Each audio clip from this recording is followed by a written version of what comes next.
ఉంటే కనుక అది మీకు మంచి జరుగుతుంది, మాకు కూడా డిపార్ట్మెంట్ వైజ్గా ఎటు చెడు పేరు రాకుండా.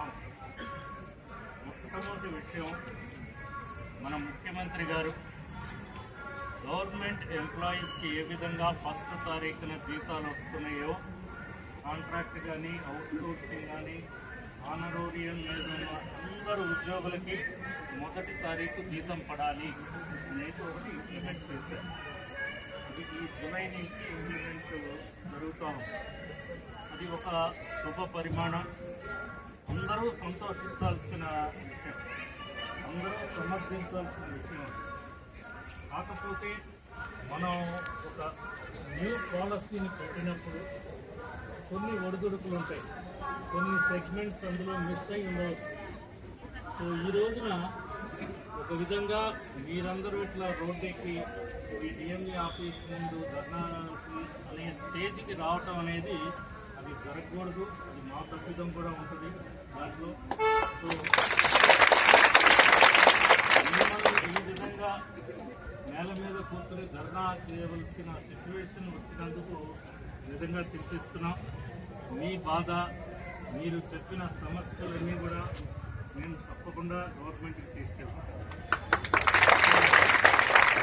ముఖ్యమంత్రి గారు ఒక మంచి ఉద్దేశంతో గవర్నమెంట్ ఉద్యోగులకి ఏ విధంగా 1వ తారీఖున పడుతుందో, కాంట్రాక్ట్ అవుట్సోర్సింగ్ ఆనరోరియం అందరికీ కూడా 1వ తారీఖునే జీతం పడాలి. అది ఏ లెవెల్ అయినా సరే, అది డైరెక్ట్గా ఇచ్చినా లేకపోతే ఏజెన్సీ ద్వారా ఇచ్చినా, ప్రభుత్వానికి పని చేస్తున్న ఏ రూపంలో అయినా సరే అందరికీ 1వ తారీఖు జీతం పడాలి అనేది ఆయన ఉద్దేశం.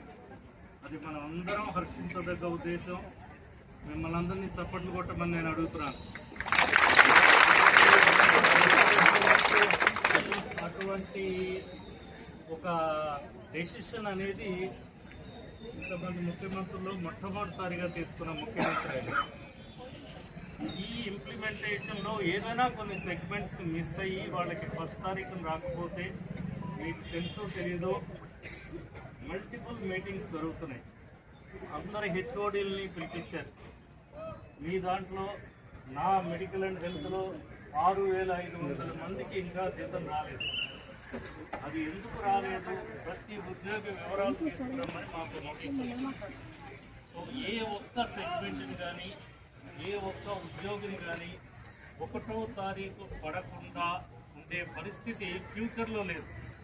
అది ఆగస్ట్ నుంచి అయినా కానీ సెప్టెంబర్ నుంచి అయినా కానీ అందరికీ 1వ తారీఖునే జీతాలు అందుతాయి. ఇట్లా కొన్ని సెగ్మెంట్స్ మిస్ అయిన వాటిని మేము రెక్టిఫై చేసుకుంటాం. మా ముందు వచ్చిన అన్ని ప్రభుత్వ పరంగా తీసుకెళ్ళి కొన్ని రెక్టిఫై చేస్తాం. నెక్స్ట్ మంత్ నుంచి 1వ తారీఖున జీతం పడేటట్టు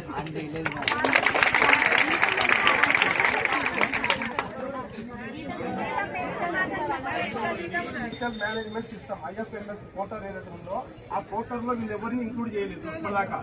అది చేయడానికి కనుక 2-3 నెలలు టైం పడుతుంది. దాదాపు మీకు తెలుసా, శానిటేషన్ పేషెంట్ కేర్ సెక్యూరిటీలో దాదాపు 15,000 దగ్గర స్టేట్ వైడ్గా డిఎంఈ పరిధిలో 15,000 దగ్గర కార్మికులు మొత్తం రెడ్ వైజ్లో మేము కాల్కులేట్ చేసాము. అయితే వీళ్ళు ఎవరి పోర్టల్ ఇప్పటిదాకా ఇంక్లూడ్ చేయలేదు. పోర్టల్లో చేస్తేనే ఇప్పుడు మన జీతాలు వచ్చే అవకాశం ఉంది. కాబట్టి ఇది మీరు ఆ కాంట్రాక్ట్ పోర్టర్లకు ఇంక్లూడ్ చేస్తే మీరు ఆదేశించాలి. సెగ్మెంట్ అయితే మిస్ అయిందో, ఏ సెగ్మెంట్కి 1వ తారీఖు రాలేదు, ఆ సెగ్మెంట్